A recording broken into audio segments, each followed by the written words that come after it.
Maintenant, nous allons plonger. J'aurais demandé à Michel de fermer les lumières parce que nous... Non, non, je ne ferme pas. Parce que nous allons parler des années noires qu'a traversé le Québec. Et on va parler d'abord du contexte social de ces années noires, qui commence par une défaite, 1760.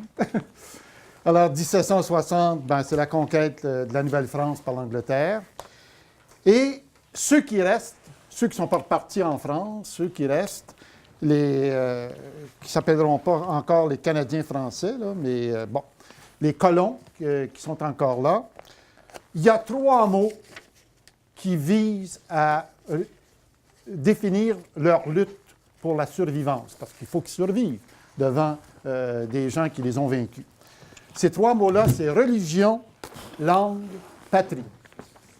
La religion, c'était la religion catholique. La langue, c'était le français. Et la patrie... Canada français? Et non, c'était la France. Vous voyez comment la France, pour eux, était le pays un peu comme les Italiens ici actuellement, qui ont l'image d'une Italie, d'où ils sont partis. Donc, notre peuple, pendant des siècles, a été un immigrant à l'intérieur de son pays, de son propre pays. Et c'était le jour où on s'est appelé des Québécois qu'on s'est approprié. Et vous allez voir comment cette appropriation-là. Alors, cette lutte pour la survivance, une illustration là-dedans, c'est qu'en 1801, donc 1760-1801, ça veut dire 51 ans plus tard, il y a beaucoup de générations qui ont passé là. Les Anglais tentent d'imposer des écoles primaires anglaises et protestantes. Réponse, boycott de la population encouragé par les curés. Alors, c'était systématique dès que l'envahisseur voulait tant soit peu imposer quelque chose pour nuire à ces trois valeurs-là, religion, langue, patrie, on boycottait. Autre caractéristique de cette époque, le conservatisme. Conservatisme politique, économique et culturel. Alors, c'est pas rien, là. Un conservatisme, c'est quand on a peur de perdre ses acquis, on conserve. Politique, c'est le Parti des patriotes qui luttait pour les droits et qui s'est battu, qui a donné, et il y en a même qui sont morts là-dedans, ça a donné la révolte des patriotes. Le conservatisme économique, alors c'est les colons de l'époque pratiquaient trois domaines. Les Anglais, eux autres, c'est le domaine des affaires, ils faisaient de l'argent, tout ça. Mais les colons, eux autres, c'était l'agriculture, l'artisanat puis le petit commerce. Alors, donc, c'est tout petit, là, tu sais. Et culturel, un conservatisme culturel, c'est une culture figée sur des modèles anciens. En art, c'était l'académisme. Donc, on mettait un pot de fleurs, puis là on le donnait. L'académisme avait des règles extrêmement sévères qui dataient du 17e, 18e. Il y a le roman du terroir, Maria Chapdelaine, Un homme et son péché, Menot, maître draveur. Alors, toute cette littérature visait à présenter aux Français la réalité qui se passait en Nouvelle-France. Pas de parler le langage du temps. Et la fameuse bonne chanson de l'abbé Gadebois, je ne sais pas si ça vous dit quelque chose. La bonne chanson de l'abbé Gadebois, c'était pour contrer le hate parade américain. C'était pour conserver notre patrimoine. Alors, devant le conservatisme, réaction à l'inertie économique, c'est fuite vers les villes des agriculteurs et exode des fermiers vers les manufactures de la Nouvelle-Angleterre. Et s'il n'y avait pas eu cet exode-là, on serait au Québec aux alentours de 10 à 12 millions. C'est vous dire que ça a été extrêmement important. La Nouvelle-Angleterre a été, au fond, colonisée par les francophones. Réaction aussi culturelle, c'est la fuite des artistes en Europe. Il y en a une gang qui sont arrivés après coup, là, mais bon. Et il y a même, au plan historique, la naissance des héros comme de l'art des ormeaux et tout ça. C'est une forme de fuite, ça, quand on est dans un contexte trop fermé. Et ce contexte trop fermé s'appelait surtout le contexte catholique, parce qu'il y avait une mainmise de l'Église catholique qui, le terme qui la résume, c'est elle était ultramontaine. Ultramontaine, ça veut dire qu'elle était contre toute idée républicaine qui venait de France, des États-Unis ou d'Angleterre. Elle était contre le concept même d'un peuple souverain. Alors, c'est vous dire que c'est plus le roi que le peuple qui gouverne. Elle était contre la séparation de l'Église et de l'État. Et enfin, elle était vouée à l'autorité de la couronne britannique. Alors, c'est vous dire que cette Église-là, elle ne supportait pas tellement les révolutions qui pouvaient s'occasionner. Une illustration de cette mainmise de l'Église catholique, c'est en 1846. Imaginez-vous, là, 1760, 1846, ça fait quand même 86 ans. Là. Création des commissions scolaires. Les premières commissions scolaires, 1846, et chaque commission scolaire était reliée à une paroisse, soit catholique, soit protestante. Les patriotes ont bien tenté de créer un ministère de l'Éducation en 1829, et des écoles laïques, mais l'Église les a complètement vaincus dans cette lutte-là. Et en 1868, il y a eu un ministère de l'instruction publique, mais déjà pour l'Église, c'était trop, et c'est devenu un département de l'instruction publique jusqu'aux années 60, 1960. Moi, j'en revenais pas, j'avais appris ça. Incroyable. Tu sais, il y avait eu un ministère de l'Éducation. Alors, le contexte éducatif maintenant, dans ces années noires, là, il faudrait pratiquement fermer la lumière. Ah, c'est ça. On part de loin, mais ça détermine des écoles. Hein. Alors, je vais vous passer tout à l'heure des bulletins dans le temps, des photos, des revues élèves. Tu sais, ça, c'est pour un enfant de première année, là. OK? Bon. Alors, les premières écoles, tu l'as dit, bon. Le cours primaire était quoi? 7 ans, pas de maternelle, 7 ans de cours primaire. Il y en avait beaucoup qui ne finissaient pas, là. Un quart de la population ne savait pas lire, ne savait pas écrire. Hein? Ils n'allaient pas à l'école. Et ils allaient à l'école première, deuxième année, troisième année forte, comme ils disaient. Les gens disaient, j'ai connu des gens qui étaient allés à l'école 3 ans, puis ils disaient, j'ai fait une troisième année forte. Tu sais. C'était une façon de dire que, bon. Il n'y avait pas d'école obligatoire à un âge. Ça sera seulement en 42 qu'on va mettre 14 ans. On va mettre l'âge de 14 ans pour que les enfants aillent à l'école jusqu'à cette date-là. Un lieu de formation, donc pour l'élite, pour le privé, bien, ça va être des écoles religieuses, privées. C'est pas tout mauvais, bien sûr, parce que les enseignants religieux et religieuses, jésuites, etc., ils ont voulu et ils voulaient former une élite et puis qu'ils essayaient d'aider les pauvres brillants et les mettaient dans leur collège. Mais il demeure qu'il n'y avait aucun système public au secondaire. Première école publique secondaire, 1932. Ça n'a pas de bon sens, là. Il ne fait pas si loin, là, hein? Regardez ça, là. Pas d'enseignement professionnel. Il y avait des écoles normales tenues par des religieuses. Il y avait 70 écoles normales. Il y en avait des écoles normales. Pourquoi? Parce qu'on recrutait pour faire des sœurs. Hein? C'était de recruter pour faire des sœurs, recruter pour faire des...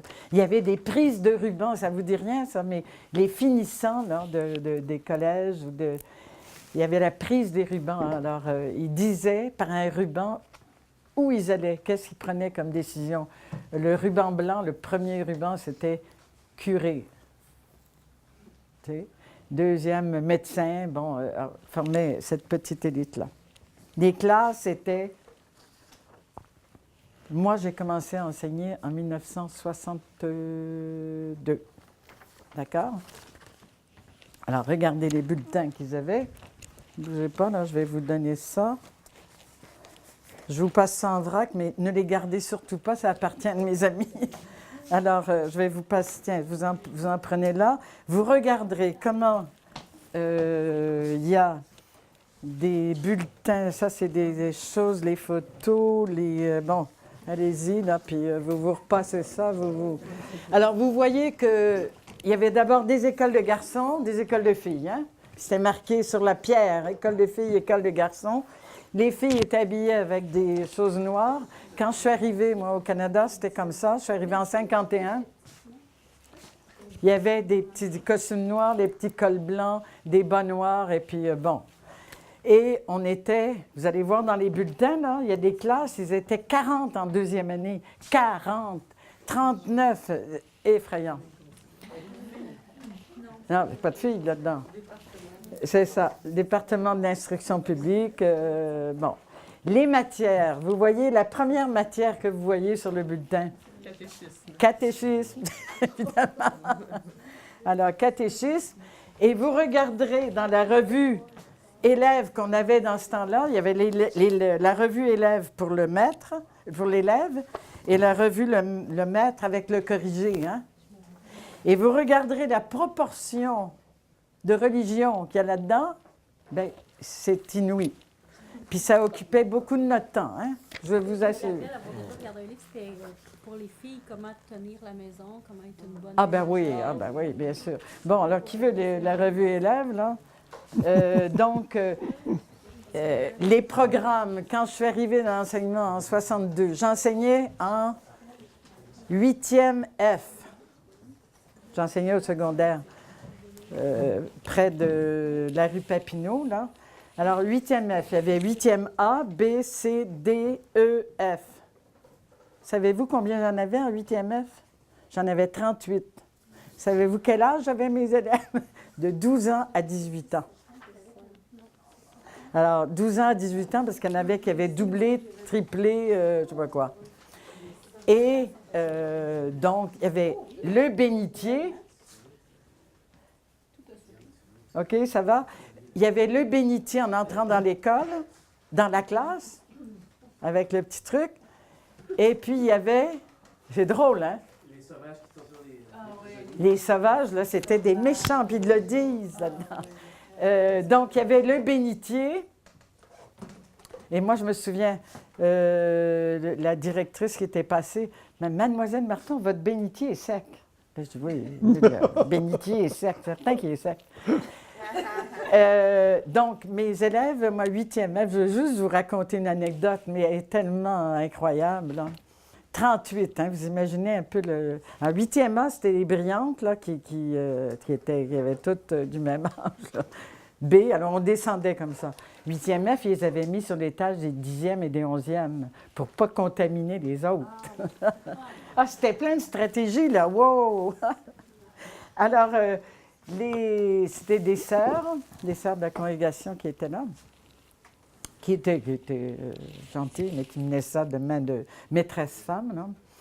Et donc, il y avait prière au début, puis il y avait des haut-parleurs, hein, vous savez, des systèmes de multivox là, dans les écoles. Là. Il y a encore ça? Non. Hein? Bon, en tout cas, c'était très moderne dans ce temps-là, puis ils pouvaient écouter nos affaires.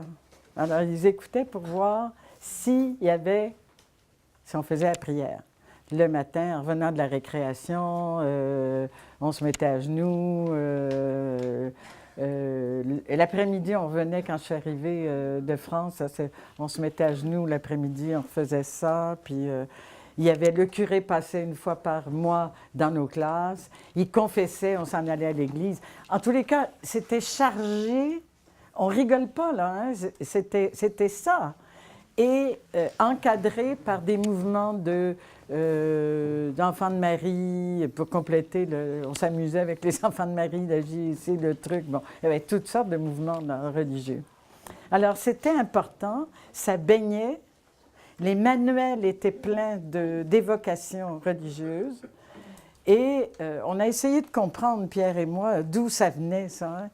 Puis on s'est bien rendu compte que il y a eu une arrivée massive des communauté religieuse au début, fin du 19e, début du 20e, parce qu'en France, la commune avait eu lieu, Jules Ferry avait déclaré l'école laïque, hein, donc les curés partaient, et les plus conservateurs se sont envenus au Québec. Et là, il y a eu énormément de communautés religieuses et c'était vraiment des conservateurs. Alors, c'était ça, le chapelet. Hein, vous autres, vous n'avez pas connu ça, hein? Pas du tout. Bon, moi, j'ai connu la queue de ça. On a connu vraiment ça. Hein? Alors, c'était le contexte qu'il y avait là. On vous brosse ce tableau-là parce que, attention, c'est pas pour rien. C'est pour quelque chose. Il faut aussi souligner qu'en plus d'être très porté sur la religion, l'école était vraiment de type industriel. OK? Et on peut vraiment faire une comparaison très étroite entre les usines de l'époque et les écoles. Le directeur d'école était comme un directeur d'usine. Le maître était le contremaître. Les enfants du même âge qui avaient tout un programme, c'est une chaîne de montage qui allait de première jusqu'à sixième année. Tout était vraiment sur le modèle industriel. Et si on s'en est sorti, et si vous allez voir la première école, il faut vous mettre dans le contexte où elle a été installée. C'est dans ce contexte-là qu'on appelait les années noires. L'école est le seul endroit où on regroupe les gens par âge. Et le seul endroit où on... 1er septembre, non, 30 septembre, je ne sais pas quoi, bon, peut-être 6 ans ou 5 ans, et on les met tous ensemble, ceux qui ont ça.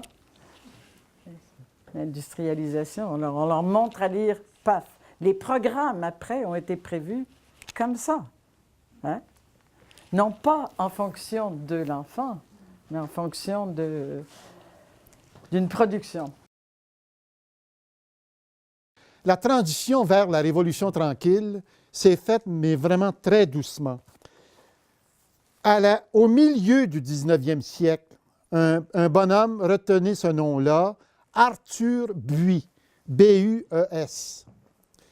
Un pamphlétaire, un libre penseur, comme il en existait en Europe à ce moment-là, qui s'attaquait au clergé et qui défendait la langue française, mais qui défendait aussi la littérature du 17e et du 18e siècle. Donc, qui encourageait un petit peu les Menot, Maître Draveur et compagnie, là, qui était une écriture du 18e siècle. Il y a des écrivains aussi qui étaient contre le roman du terroir. Je vous disais tantôt que le roman du terroir était un des signes du conservatisme culturel. Alors, on a Marie Calumet, Ringuet avec 30 arpents. Ces auteurs-là, ces écrivains, voulaient vraiment s'en prendre à ce modèle qui se pâmait devant l'agriculteur dans son champ, qui était tellement heureux, puis qui dessouchait et tout ça. Il y a l'ouverture aussi au milieu urbain avec Gabriel Roy, Bonheur d'occasion, André Langevin, Poussière sur la ville. Donc, la littérature commence là, à s'intéresser au phénomène urbain. Pourquoi? Bien, parce que les villes se remplissent là, des agriculteurs qui viennent travailler dans les usines. La radio joue un rôle rassembleur. La première radio, elle est privée en 1922, je m'excuse, et c'est CKAC, qui maintenant est sur le bord de partir. Hein, et ce n'est que 15 ans plus tard que Radio-Canada va être créé. Alors, bon. Et l'apport de la radio à la Révolution tranquille, c'est qu'elle a fait la promotion de la langue française. Elle a fait une union des Canadiens français autour d'une identité. Elle a donné une voix aux régions et elle a créé un star system. Le star system, un homme et son péché, par la radio, ça a permis de voir des artistes, je ne vous les nommerai pas parce que vous ne les connaissez pas, Ticoc, aussi de Gratien-Gélina, vous avez dû entendre parler de ça. C'est l'histoire d'un soldat qui a été à la guerre, ou qui ne va pas à la guerre, plutôt. C'est un des premiers qui va utiliser, d'ailleurs, la langue québécoise. Oui, ouais. Assez matiné, par exemple, de français. Là. Le premier, c'est vraiment Tremblay, là, mais avant, on sentait venir ça. L'ONF n'a été créé qu'en 1939, et l'ONF a été un outil culturel important pour arriver à la Révolution tranquille. Alors, la guerre 39-45, c'est nos soldats qui se retrouvent en Europe, et ces soldats-là, ce n'est pas juste des imbéciles, ce n'est pas juste des gens sans connaissance aucune, c'est des gens qui viennent se baigner tout à coup dans des nouvelles idées, des nouvelles idéologies. L'académisme en art commence à être un peu trop serré pour les artistes et on assiste en 1948 au refus global.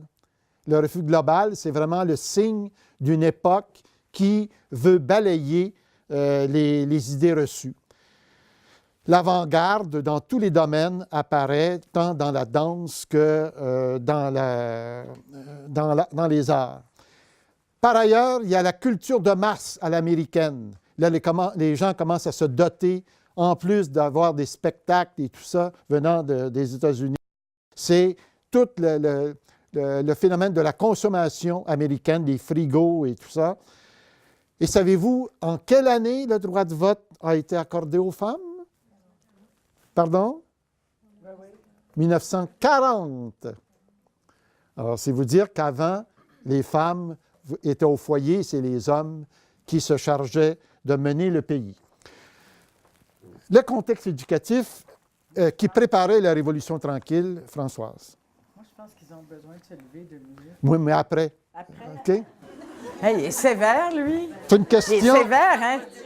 c'est une question de logique. Il est plus vieux que moi, lui. T'es encore avec l'école autoritaire, tu sais. C'est une question de logique dans notre alternative, discours, on Françoise. n'arrête pas de vous envoyer des... C'est tous névrosés. C'est une question de logique dans notre discours. C'est Non, mais simplement de c'était finir juste, une époque. Oui, finir OK. une époque, non. Alors, au plan éducatif, finir l'époque, c'est quoi? Non, c'est pas ça. Là, j'arrive avec ça me prend au moins 20 minutes. Non, pas Il ça. ne se lèvera Non, pas non. avant 20 minutes. Ce qui est écrit ici, là, c'est que Ben, dis-le donc. ce qu'on a préparé, ce qui a préparé la Révolution tranquille au plan éducatif, c'est 3 femmes. C'est 3 femmes. Ah oui, Marcel Gauvreau. Bon. Ben oui. Alors, Marcel Gauvreau, qui, avec le frère Marie-Victorin, Mon mari est allé à l'école de Marcel Bon. Gauvreau. Il elle a avait fondé pas- l'école de l'éveil pour les 4 à 7 ans. Et elle leur a enseigné les sciences naturelles en faisant appel aux récits de voyage, aux biographies. Alors ça, c'est une personne qui a amené les idées de la Révolution Au jardin tranquille. botanique, hein? C'était... Une autre qu'on appelait Maman Fonfon, c'était son métier à la radio, Claudine Valran, qui va créer sa maternelle privée. Vous allez voir tantôt, Françoise va voir tout le déroulement de ça. Et sa maternelle était axée sur l'éveil à la nature et sur les arts. Et 55, Colette Noël, dont Françoise va vous parler tantôt, crée à son tour la maternelle qu'on appelait à ce moment-là le jardin d'enfants. C'est beau, hein? Alors voilà, donc c'est l'époque préparatoire à la Révolution tranquille. Et quand, après la pause, on va passer à la Révolution tranquille.